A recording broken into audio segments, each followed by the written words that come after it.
According to the New York Post, quote, crime didn't take a holiday over the summer of 2022. Worries that warm weather would bring out the Big Apple's bad guys proved true, with repeated examples of innocent New Yorkers falling victim to gunmen, crooks, perverts, and violent maniacs, end quote.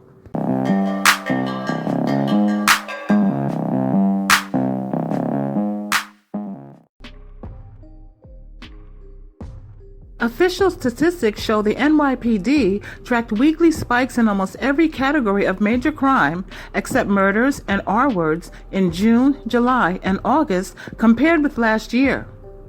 The only exceptions were felony assaults, which declined twice, and auto thefts, which dipped once. As of last week, the rate of serious crimes was up 35.6% over 2021, with robberies, burglaries, grand larcenies, and auto thefts rising between 32.6% and 46.6% each, end quote. This article was dated September 4th, 2022. Although New York is affectionately called the Big Apple and the city that never sleeps, crime has risen drastically. And many New Yorkers are feeling more unsafe as the city becomes more dangerous and illegal guns seem to be out of control. Here are 3 crime stories that happened over the summer of 2022. What will the fall look like for New Yorkers? The first crime story happened in the Norwood section of the Bronx. Nathaniel Rivers, 35, and his wife were parking their car in their neighborhood around 1:15 in the afternoon when Nathaniel was confronted by a man from the neighborhood that he knew but didn't have a relationship with or any known history with, named Franklin Mesa, 19. Not long after the confrontation, Franklin stabbed Nathaniel. He plunged the knife into Nathaniel's chest in front of his wife. It was a fatal stabbing. Nathaniel's wife grabbed a pry bar to further fight off the defendant, but Franklin Mesa fled the scene. He lives down the block from where the murder took place. Here's a short clip from ABC Eyewitness News. Memorial is growing in the Norwood section of the Bronx as family, friends, and neighbors pay tribute to a man who was stabbed to death in broad daylight in what police say was an unprovoked attack. Eyewitness News reporter Sonia Rincon has the story. It just sucks. It's annoying. It's frustrating. I'm angry. I don't even know. Nathaniel Rivers' stepdaughter, Aisha, is struggling to make any sense of his murder. It's rough. It just more so feels like a piece that's missing. And it's only been a day. It'll be 24 hours and a few hours, and still it doesn't feel real. Rivers was sitting in his car with his wife yesterday afternoon when an emotionally disturbed man approached them. Police say the man attacked Rivers for no reason. His family says Rivers got out of the car to try to get help. There was a struggle, and he was stabbed in the chest. His wife tried to help, but she was not able to save her husband's life. He got taken away from his family. He left his girls, he left his son, he left his little brother. He was literally ripped from us. Today, here in a Norwood community that knew Rivers and his family well, people came to pay respects. Everybody in the neighborhood loved this man. He's known everywhere. You're going to see a lot of people come and share love and support. That's why it kind of hits hard for everybody. It kind of just feels like he knows everybody that lives in all the buildings on this block, all the houses on this block. All the kids love him. Now a family will have to carry on without a man they describe as their rock. He loved my mom. He loved all of us. He loved my niece. He loved her so much. And I just feel like his family got taken away from him. He got taken away from his family. Police arrested 19-year-old Franklin Mesa not too far from where Nathaniel Rivers took his last breath. He's now facing several charges, including murder and criminal possession of a weapon. Franklin Mesa's sister was distraught over her brother's actions.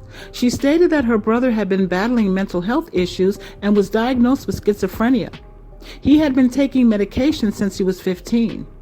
Franklin was charged with murder, manslaughter, and criminal possession of a weapon. Nathaniel was well loved in his neighborhood, and his family is undoubtedly grieving and heartbroken. This senseless murder will be remembered and memorialized for years to come. Ethan Holder was a 19-year-old substitute paraprofessional who worked at PS 203 in the Flatlands section of Brooklyn. Ethan was tragically gunned down after leaving work near his place of employment. Here's a clip from NBC News, New York. Thank you for joining us. I'm Gilma Avalos, and we start with the breaking news from Brooklyn. A teaching assistant shot in the head just down the street from his school has died. Moments ago, police confirmed that 19-year-old Ethan Holder passed away, shot while walking home from work. That attack happened just a block from PS 203, Floyd Bennett School in Flatlands. Police arrested a suspect in connection with the shooting this afternoon, and News 4's Miles Miller has the breaking developments. 19-year-old Javier Oates was charged with murder tonight. He's accused of gunning down 19-year-old teacher's assistant Ethan Holder steps away from the school where he worked. Police sources said Oates confessed to the shooting during questioning at the 6-3 precinct today. I was shocked because I know he's a great kid. It's what neighbors said about Holder, a teen with ambition and drive. He just started working at PS 230 in September and was on his way home from work when the suspect opened fire. I was shocked, to be honest, because I work right here, so I was a bit shocked to hear it. Ethan crawled into this deli where the bullet holes blasted through the window pane. He lay face up until EMS and police arrived. And this morning, his mom called my husband and said that he got shot. Police sources said the shooting happened in gang territory, but Ethan was not a member of a gang. In a statement, school chancellor David Banks said, "I am absolutely heartbroken and outraged that one of our dedicated employees was senselessly made victim to random gun violence in southern Brooklyn this afternoon. Our educators, our students, and our families deserve better than living with the threat of gun violence." Oates is at Brooklyn Central booking. He'll go before a judge later tonight. At the 6th Precinct Station House, I'm Miles Miller, News 4 New York. Javier Oates of Brooklyn was charged with murder, criminal possession of a weapon, and criminal use of a firearm. Ethan Holder had no criminal record. A neighbor who knew Ethan said he was nice and always smiling. The last crime story happened in Washington Heights in Manhattan. This was a highly publicized murder at a bodega by a bodega worker named Jose Alba, 61, who stabbed Austin Simons, 35, as Simons confronted him while working behind the counter at the Blue Moon bodega. It was reported that Simons was angered because his girlfriend was attempting to buy chips for her daughter at the store, but her benefits card declined the purchase, and according to the girlfriend, Jose Alba snatched the bag of chips out of her daughter's hand once the transaction was declined. The girlfriend then went and got Simons to come to the store to deal with Jose Alba's behavior towards her child. Here is a short clip from Fox 5 News. The developing story we're following, the Manhattan DA dropping second-degree murder charges against the Hamilton Heights bodega worker. Jose Alba was charged after a deadly confrontation with a customer. Linda Schmidt is outside that bodega in Hamilton Heights for us tonight with the new developments. Linda.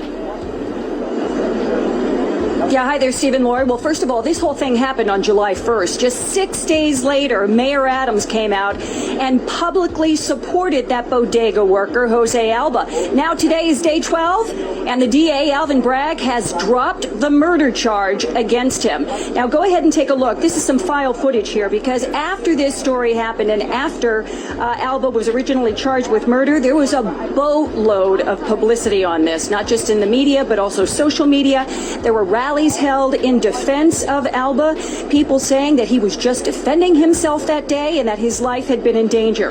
Well, today the DA's office said that it decided to drop that murder charge against him because it would have been unable to prove beyond a reasonable doubt that Alba was not justified in using deadly physical force. Now, he had stabbed 35-year-old Austin Simon multiple times after Simon came behind the counter at the bodega and shoved Alba into the wall after Alba had gotten into an argument with Simon's girlfriend. Well, today the mayor was asked again about this and about what he thought about the DA dropping the charge. We also spoke with a bodega association leader, and here is what they both had to say. They support the DA's decision.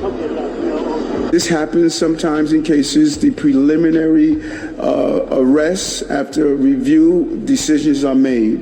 And so I think in this case, We had an innocent, hardworking New Yorker that was doing his job, and someone was extremely aggressive towards him. And I believe that after the DA's review, the DA, in my opinion, made the right decision. We are very sorry because a life lost is a life. You know, we're really sorry, but we have to understand the fact, the way how it happened. He came to attack, you know, in the manner, you know, not care about Jose to commit a crime, because that was what he came to commit a crime.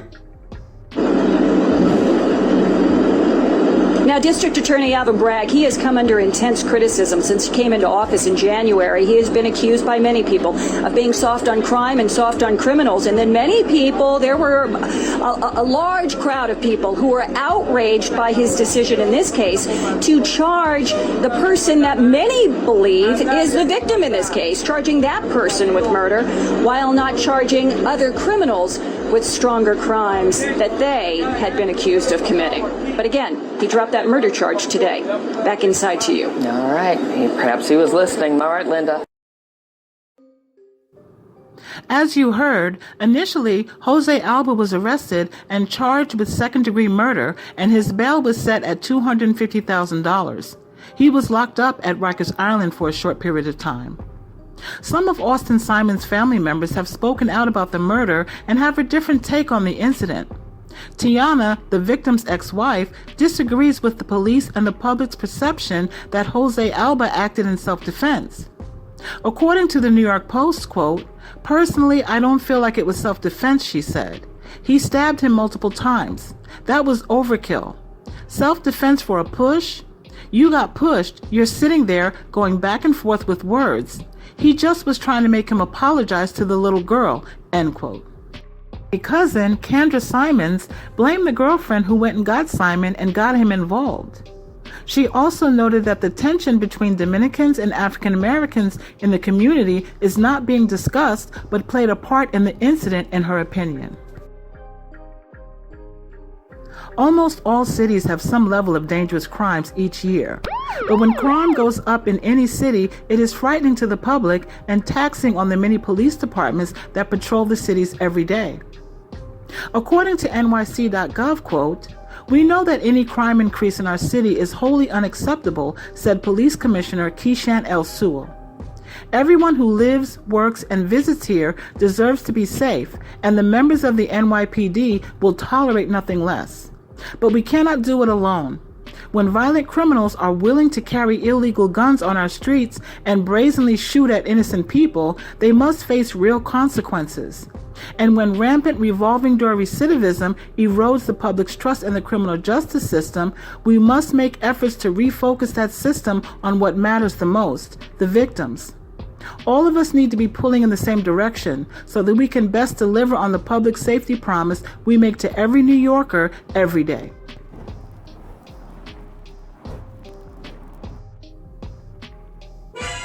Bloopers.